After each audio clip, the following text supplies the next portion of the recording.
Hola, hola, aquí estamos con ustedes en un tema más, continuando los temas de las complicaciones del diabético, hablando de la diabetes, importante patología del páncreas. Recordamos, poniéndolos en contexto, recordar que estamos estudiando el órgano páncreas y no quise dejar de profundizar en lo que una de las complicaciones fundamentales o de las patologías asociadas con el páncreas llamada la diabetes. Entre ellas estamos estudiando algunas de sus complicaciones. En el día de hoy vamos a ver el pie diabético, que en realidad debía llamarse el pie de un paciente diabético, pero así se llama en la literatura el pie diabético. Y además se le llama mal perforante plantar.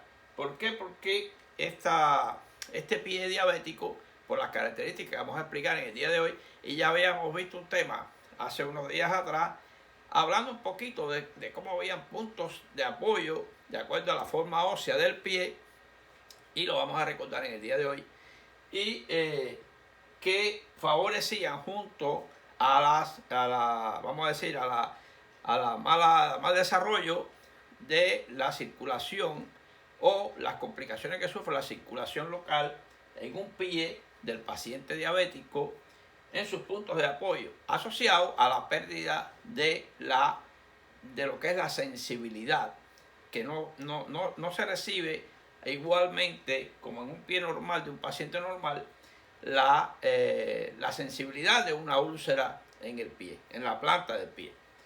Entonces vamos a ir adelante con este tema, profundizar hoy un poquito más en lo que es el pie diabético, porque como que habíamos tenido el tema anterior un poquito que fue adentrándonos en el tema, vamos a ver hoy este tema.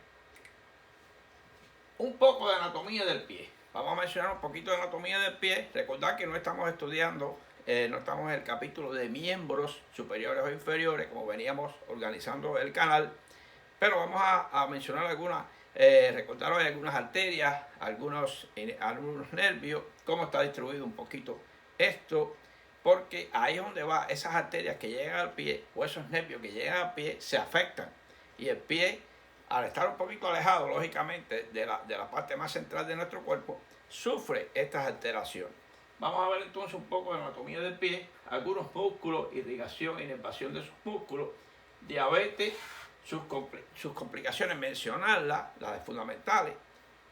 Recordar que era la neuropatía diabética, concepto de pie diabético, clasificación y relaciones causales, clasificación de Wagner de lo que es un pie diabético, los 5 estados, llegando inclusive ya al estado más complicado, que sería la toma de huesos del pie, llevándolo a osteomelitis.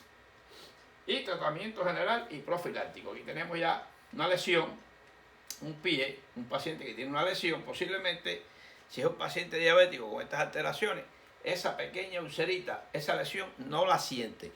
Entonces, por eso decimos que es tan complicado este pie, prácticamente, como veremos en estudios epidemiológicos, ya constituye una dispensarización oficial del paciente diabético. Así existen clínicas de diabéticos, existen clínicas de pie diabético. Es increíble cómo los gobiernos han dedicado y dedican lo que son fondos subsidiarios a esta patología. Es increíble, es por toda esa importancia. Por la complicación que trae, los efectos sociales de este paciente, prácticamente la inhabilitación que produce en estos tipos de pacientes. Vamos a ver más adelante. Ok, antes de seguir, vamos a mencionar las 3 palabras claves de por qué se habla tanto en un canal que se dedica a enseñar, que se dedica a llevar a estudiantes, a personal en formación, a personal que no estudian medicina, a preocuparse por su salud. ¿Por qué necesitamos los miembros del canal? 3 palabras: necesidad, cooperación bilateral y tiempo canal.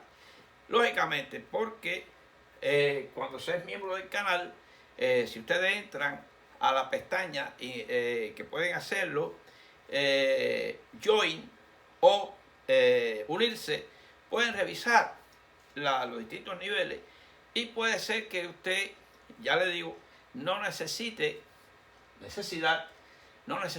el canal, pero sí necesita que yo siga desarrollando este canal, porque estoy llevando conocimiento, estoy llevando mi esfuerzo a diferentes grupos de estudiantes, etc. Cooperación bilateral.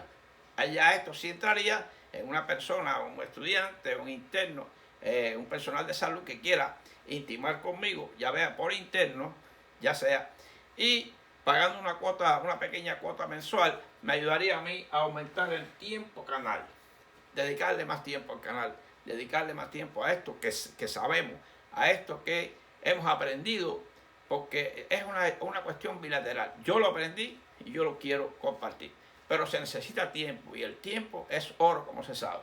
Así que lo invitamos nuevamente a suscribirse, lo invitamos nuevamente a compartir lo más que pueda, también nos ayuda eso. Los likes también nos ayuda, porque así la robótica de la plataforma observa que mi canal debe ser compartido o debe ser difundido para lograr ayudar en la educación de nuevos educados. Así que todo esto más los miembros del canal nos ayuda a seguir adelante. Así que nada, seguimos adelante con el tema de hoy. Solamente se lo pongo para recordarle a todo aquel que conscientemente quiere hacerse miembro del canal, simplemente aunque sea por la ayuda aquella de que yo siga adelante y mi autoestima siga avanzando y mis posibilidades económicas sigan avanzando también. Así que seguimos adelante. Muy bien, antes de entrar, vamos a recordar cuáles son esas complicaciones que puede tener un diabético. La diabetes y sus complicaciones.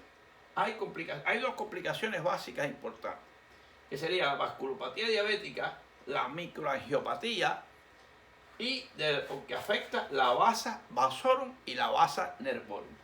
Y la neuropatía diabética, donde se afecta la vasa nervorum. Allá.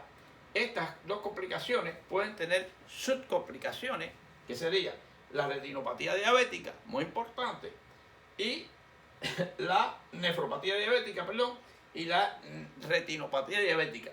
Pero además, basado en esta microangiopatía diabética, se puede afectar el pie diabético, que tiene una relación directa con la segunda complicación, que es la neuropatía diabética. Se afecta la microcirculación por el trastorno metabólico, se afecta la vascularización y además se afecta el nervio como tal. Las capas de ese nervio, los axones, pueden ser desmielinizados, traumatizados, y afecta la sensibilidad, llevando al paciente a una pérdida de la sensibilidad, aferencia, o de la motilidad, eferencia, llevando a retracciones óseas, afectaciones óseas de los pies, etc., o a otras regiones, y consigo lleva a lo que es el pie diabético, por toda esta alteración que se produce en las partes más distales, llámese pie. Todo esto es importante mostrar, porque hay que ponernos en contexto a dónde vamos con este pie diabético, porque se ha institucionalizado esta patología y los gobiernos tienen que emplear parte de sus fondos en resolver en la sociedad este problema. No solo pie diabético. ¿Qué pasa? Hay que ver porque no solo pie diabético, con decirlo y ya, sino, por ejemplo, tenemos que el pie diabético aterosclerótico, fíjense que dado un tipo de pie diabético aterosclerótico porque predomina la alteración de la vascularización del pie, lógicamente siempre está presente signos clínicos de insuficiencia circulatoria y úlceras que son, por lo general, dolorosas. Tenemos también el pie diabético neuropático, que sería prácticamente las úlceras no son solo en todas partes del pie, sino que más bien son plantares, porque están en puntos de donde hay isquemia, puntos de apoyo, fundamentalmente. En este sería la cabeza del primer metatarsiano, que es el punto de lesión más frecuente. Predominan los signos clásicos, trastornos de sensibilidad, úlceras indoloras. Y está el pie diabético mixto, donde se combinan las dos situaciones. Un paciente con un pie bien deformado, prácticamente deformado, con otras lesiones circulatorias arteriales, y así también la alteración de los puntos de presión y por el uso de zapatos inadecuados, permanencia de pie, mal tratamiento metabólico, mal control metabólico, y lleva al paciente a estas úlceras tan dañinas y que lo convierte en un pie diabético mixto. Esa es la clasificación de los tres tipos. Simplemente no es pie diabético y ya, sino que tiene sus estudios, tiene sus profundidades, inclusive alteración relacionada con aspectos inmunológicos, donde ya se afecta toda lo que es la defensa de ese paciente, y entonces estas inflamaciones tienen poca defensa y poca respuesta para ser sanadas. Algo sobre anatomía del pie, ya que vimos este contexto, vamos a ver, huesos son 26, como habíamos visto en el tema anterior. Recordar que tenemos lo que es el astrágalo, el calcáneo, lo que es el navicular, los tres cuneiformes, medial, intermedio y lateral, y el cuboide, y los metatarsianos y las falanges. Eso tenemos como huesos. Y tenemos una musculatura, sobre todo, mencionar de forma general, este cuadrado plantar, tenemos los abductores del dedo pequeño, los abductores del dedo grueso, tenemos huesos, músculos interóseos, también prácticamente, que son dorsales y plantares, que lógicamente también se le llaman lumbricales. Esta musculatura que íntimamente mueve los dedos a la hora de caminar, a la hora de la marcha, también puede ser dañados en la alteración esta neurológica, y lógicamente se produce afectación de la eferencia y pueden suceder retracciones. ¿Retracciones de quién? De los dedos, dando lugar, vamos a mostrar más adelante, casi al final, rayos X con esas deformaciones óseas que se ven por retracciones, por alteración de la inervación. Ahora, estos son los músculos. La irrigación, sobre todo, la arteria, cuando estudiamos las arterias del miembro, de la arteria poplitea, hay una que sigue hacia abajo, constituyendo la arteria tibial posterior, y lógicamente la tibial anterior, que atraviesa una laminilla entre la tibia y el peroné y llega convirtiéndose en la arteria dorsal del pie, que va a formar estos arcos y va a formar las arterias que son metatarsianas y digitales finales. Toda esta irrigación la vamos a profundizar muy bien en el futuro cuando demos ya la anatomía específica del pie como clase, como anatomía. Lo vamos a profundizar. Además, la inervación fundamental que está dada, vamos a ver aquí, fíjense que esta es la arteria, como le he hablado, la inervación fundamental que está dada por el nervio, lógicamente, el nervio tibial y el nervio peroneo. Lógicamente, fíjense que a nivel, vamos a aclarar, no se ve aquí la lámina, pero el nervio ciático se divide en nervio peroneo, que viene por acá, peroneo profundo y peroneo superficial, y el tibial, que va a estar formando parte, nervio tibial, que va a estar yendo a la parte plantar, dando al lugar al nervio plantar medial y plantar lateral, dando estos colores, plantar medial y plantar lateral.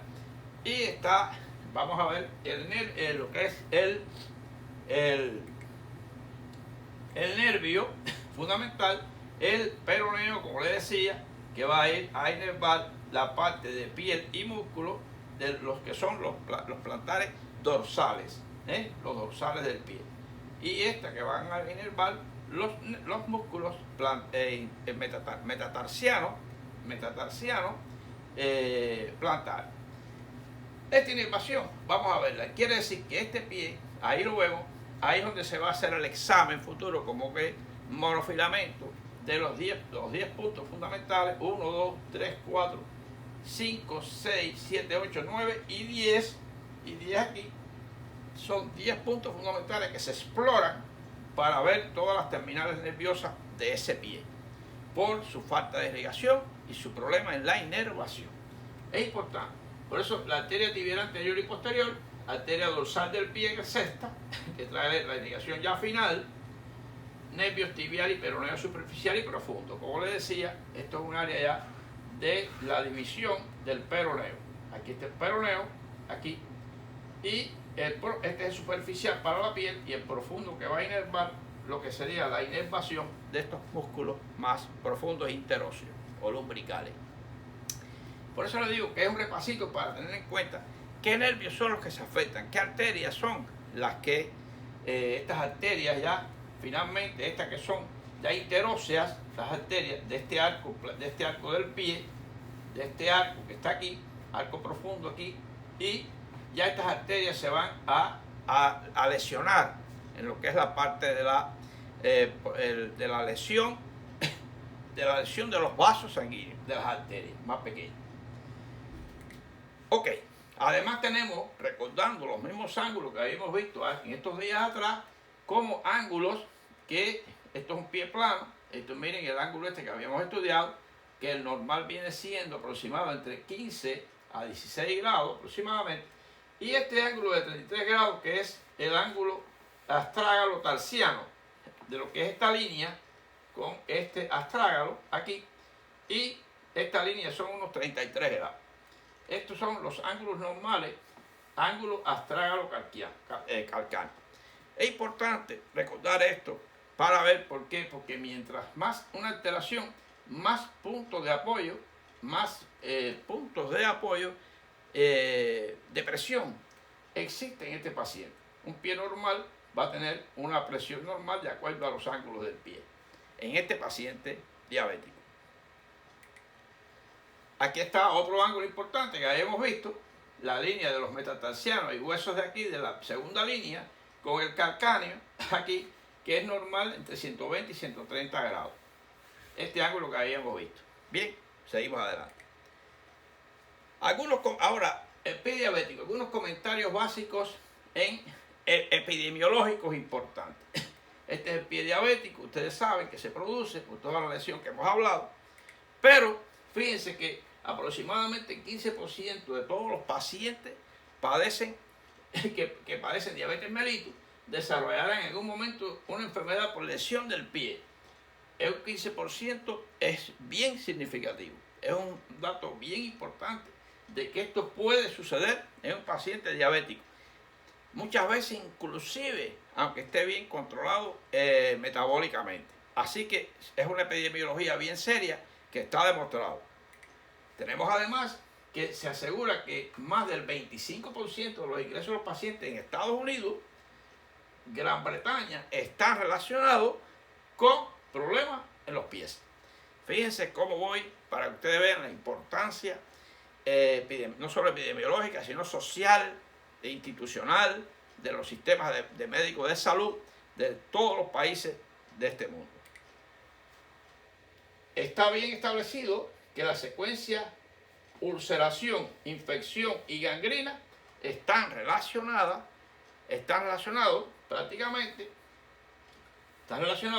o preceden la afectación de gran grave de la complicación. La amputación es una parte de todo el pie. Pueden llegar a haber inclusive autoamputaciones de dedos, pérdida de dedos, prácticamente la amputación por su asociación con la gangrena. Es importantísimo por la caída inmunológica en este tipo de pacientes también, cómo pueden reproducirse y desarrollarse bacterias bien fuertes, gran negativas, etcétera, o prácticamente anaeróbicas que se producen y se desarrollan en esa zona gangrenada, y eso lleva a las amputaciones, etcétera. Estos son unos conceptos muy importantes epidemiológicos que no debía dejar de dárselos en el día de hoy.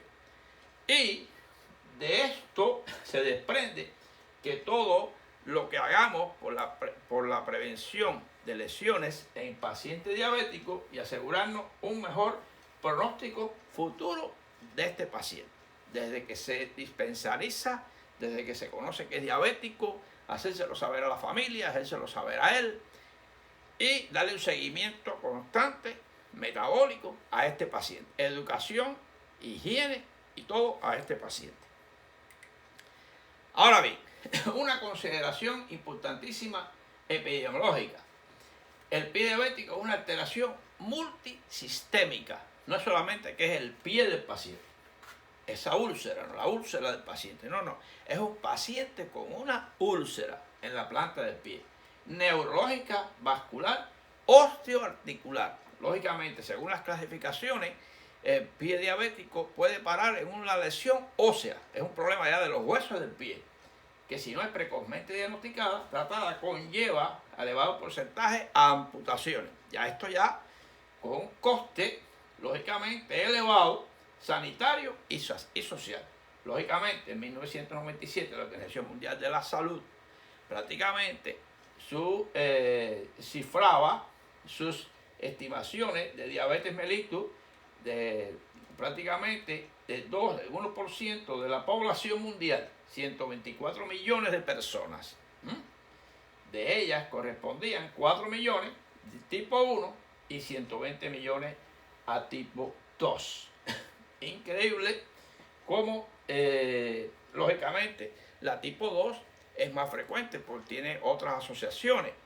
Va más allá que la genética, va más allá de otras causas importantísimas que pueden llevar a la diabetes tipo 2, como trastorno de la insulina, intolerancia a lo que es la glucosa, etc.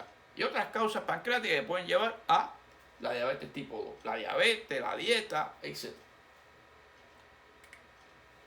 Concepto, entonces, práctico de pie diabético. Desde el punto de vista práctico, son todas las lesiones en el pie, en un paciente diabético. Toda lesión en un paciente diabético en el pie, independientemente de la forma y la posición, se considera un pie diabético, si el paciente es diabético. En el transcurso de su enfermedad. Es llamado también mal perforante plantar, como le decía en el principio del título de la clase. Ahora, ¿cuáles son los factores de riesgo? Todos los factores vasculares, insuficiencia cardíaca, la enfermedad como la enfermedad de Berger, que tiene que ver con las arterias finas y medianas y más finas, en tanto en las manos como en los pies, etc. El abuso del tabaco,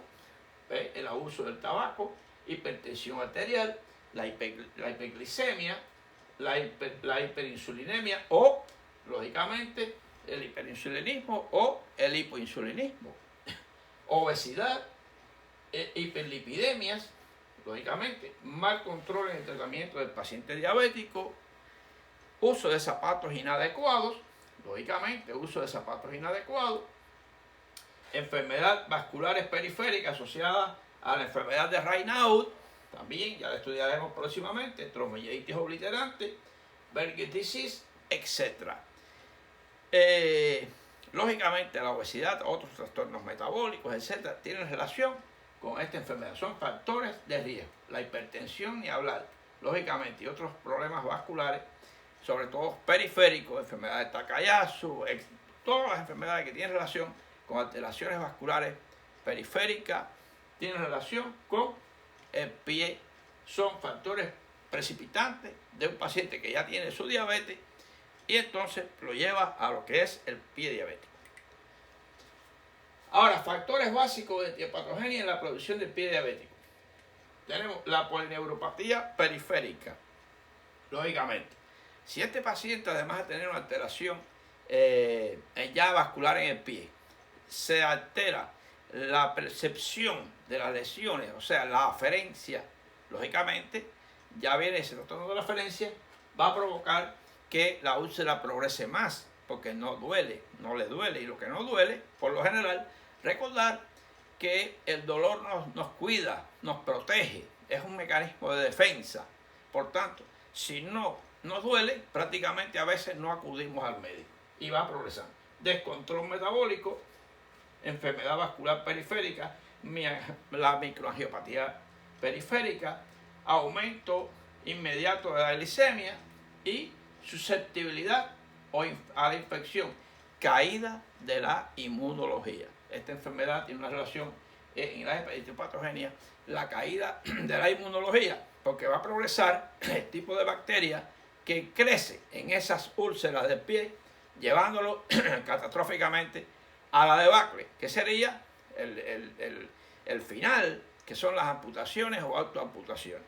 Muy peligroso esto, en los pacientes y hay que dispensarizarlo, hay que continuarlo, hay que seguirlo por el médico de cabecera.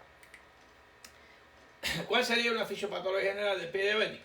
Mire, el pie no complicado y el pie complicado. Todo paciente tiene dos pies. Todo paciente diabético tiene dos pies. ¿Qué pasa? Lógicamente, puede estar no complicado o complicado.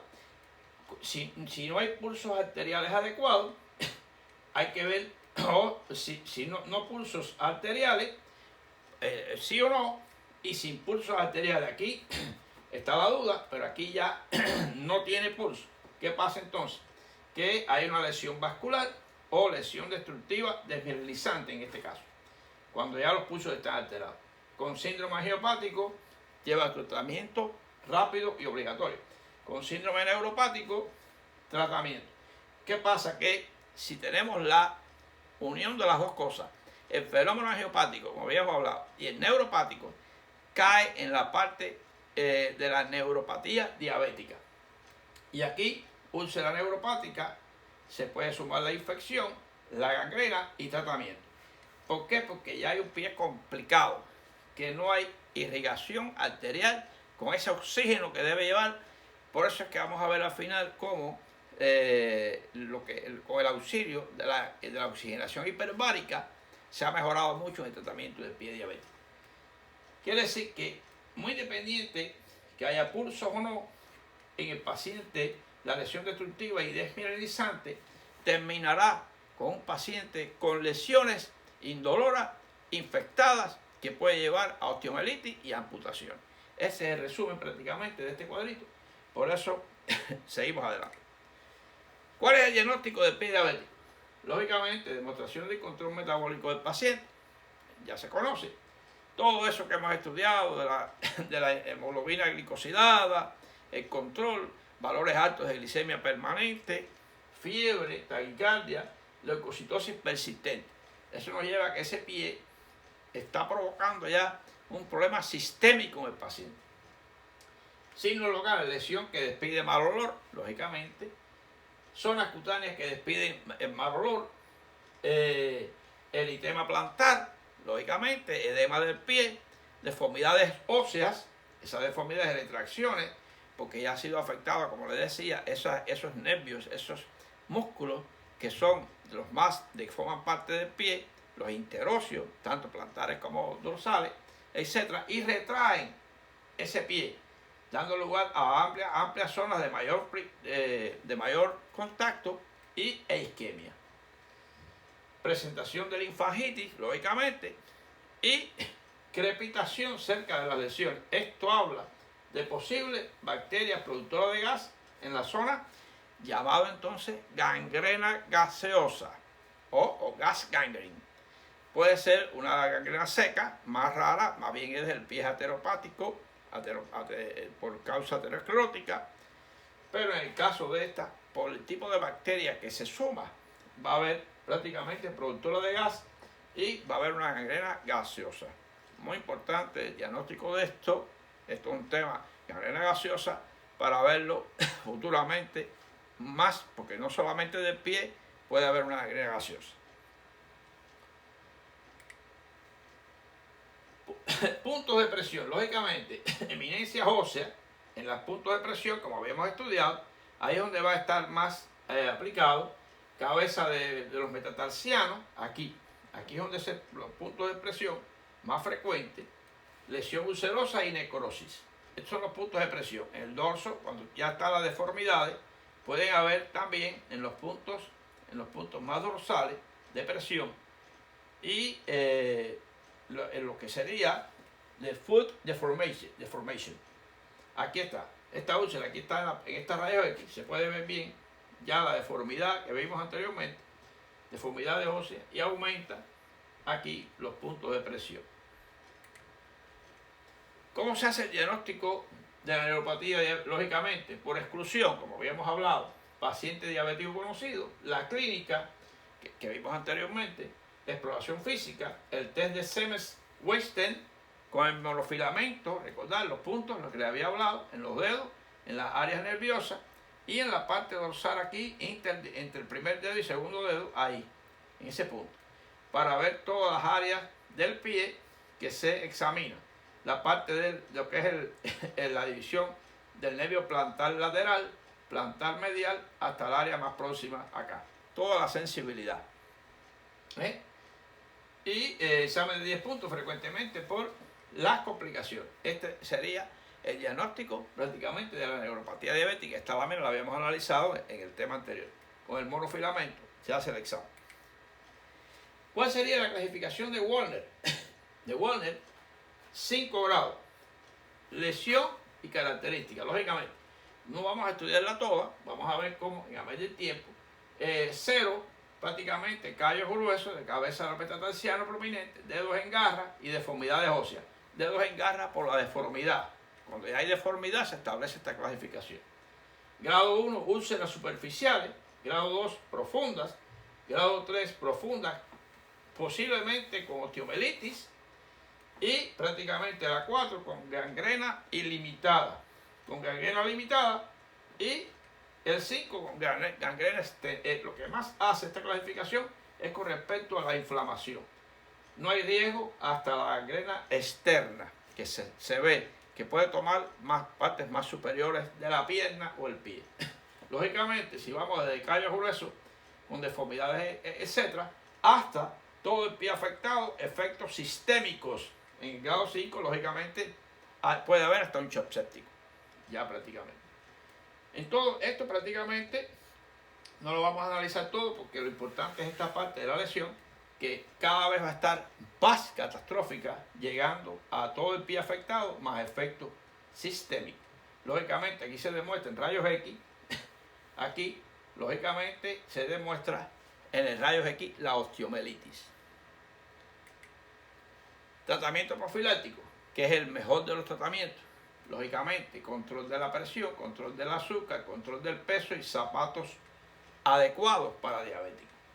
El tratamiento más efectivo y curativo de todo tipo de lesión de un paciente diabético, el profiláctico. Lo constituye el equipo multidisciplinario, lógicamente endocrino, clínico, ortopeda, etc., para ver este tipo de pacientes con resultados pronósticos favorables.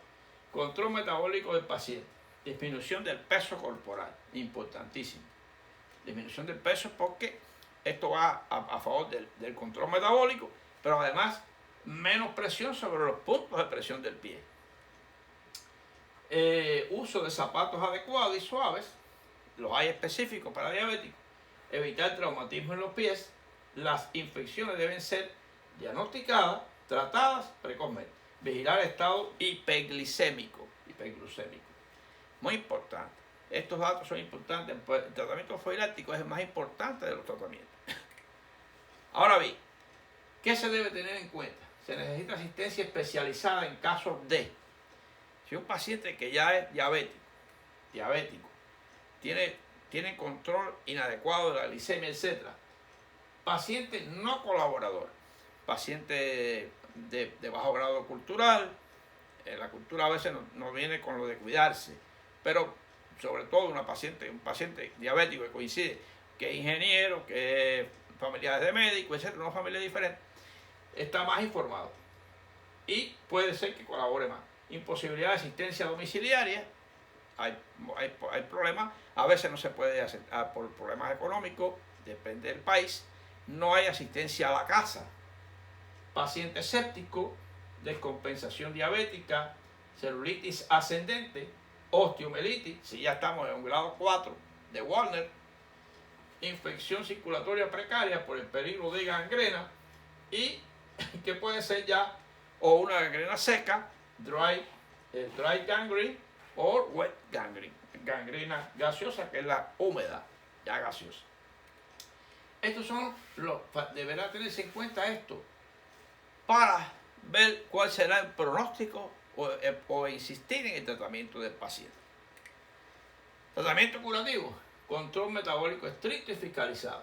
Uso de antibióticos, lógicamente, amoxicilina, se debe usar antibióticos fuertes, amoxicilina ácido clavulánico o la que son las de tercera generación, el ampicillin, el surbastán, ciclofosfacina y clindamicina, ciclofosfacina. Estas son lo que son antibióticos combinando, fíjense que a veces es un antibiótico gram positivo con antibióticos gram negativo de amplio espectro para poder cubrir debridación y antibiótico, amputación si se ha confirmado en el la presencia de esporas de clostridio o bacterias productoras de gas. Importante. Esto hay que hacer el criterio de cortar por lo sano. Importantísimo, cortar por lo sano. Quiere decir que no se debe dejar tejido necrótico que pueda tener contaminado con bacterias. Hay que ir a la parte de tratamiento quirúrgico. Avances terapéuticos en tratamiento del pie diabético. Terapia inmunológica, lógicamente. Hay todo tipo de nuevos medicamentos, inclusive por investigaciones recientes, la aplicación del GCSF, Granulocyte Colony Stimulating Factor, que este es un factor de crecimiento, de diferenciación y liberación de neutrófilos por la médula ósea, lógicamente, promueve esto para estimular la inmunología del paciente. Importantísimo. Inyección subcutánea por 7 días. Oxigenación hiperbárica. Lógicamente, la arteria pulmonar, cuando va al pulmón, se carga de todo el oxígeno que puede en un paciente normal. Pero ¿qué pasa? Que no es capaz de llevar en ese alvéolo, aunque coja todo lo que puede, no es capaz de meter en los tejidos esos del pie la mayor cantidad de oxígeno posible. ¿Y qué se hace entonces? Se lleva el paciente a una cámara de más de 1 atmósfera de presión y logramos que el paciente se llene más esa sangre de más oxígeno que el que puede tener en ese caso ese paciente, un poquito quizá viejo, un poquito mayor, y se mete más oxígeno a nivel del tejido, a presión. Es una cápsula de presión a más de 1 atmósfera durante un tiempo y el paciente respira a una mayor concentración de oxígeno, oxigena más esa hemoglobina y oxigena más sus tejidos. Y puede haber cierta mejora en lo que es la oxigenación de esos tejidos. Y va a favor de la oxigenación del tejido y además va en contra del crecimiento de bacterias anaeróbicas. Lógicamente, cuando llenas de oxígeno ese tejido, esa bacteria no se desarrolla. No va a haber un ambiente de anoxia o hipoxia. Va a disminuir. Ok, entonces vamos a ver la del pie diabético. Miren la deformidad. Aquí tenemos una destrucción de la cabeza del metatarsiano por osteomielitis. Aquí está el quinto metatarsiano, destrucción. Aquí está la destrucción de algunos metatarsianos y la deformidad en el paciente diabético. Ok, se ha usado, según Ambrosio Paré, en tejido necrótico, lo que son los tejidos desvitalizados. Hay gusanos, que no quise poner la foto porque no va a ser que el robot por la lámina tan fea, pero ustedes lo pueden buscar en internet. Desde 1500 después de Cristo habéis venido practicando el uso de larvas y gusanos en las heridas cicatrizadas de Ambrosio Paré. Sobre todo ha sido usado en heridas de guerra. Se viene usando civiles en caso de tratamiento de casos con osteomielitis asociada. Estimula la granulación casi inmediata del tejido y libran de bacterias las zonas afectadas.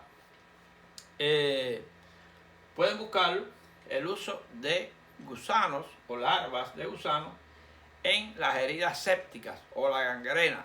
Y ustedes lo van a ver. No quise poner la foto porque la foto es fea, de verdad. Así que nada,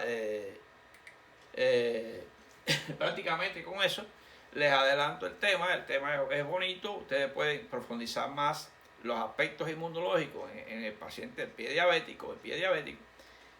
Otros medicamentos novísimos que existen, otros tratamientos nuevos, etc. Ingresos para mejorar la perfusión del paciente. Todo esto lo pueden revisar. Así que nada, seguimos viéndonos. Vamos al próximo tema, que probablemente vamos a hablar de lo que es la pancreatitis aguda. Seguimos adelante.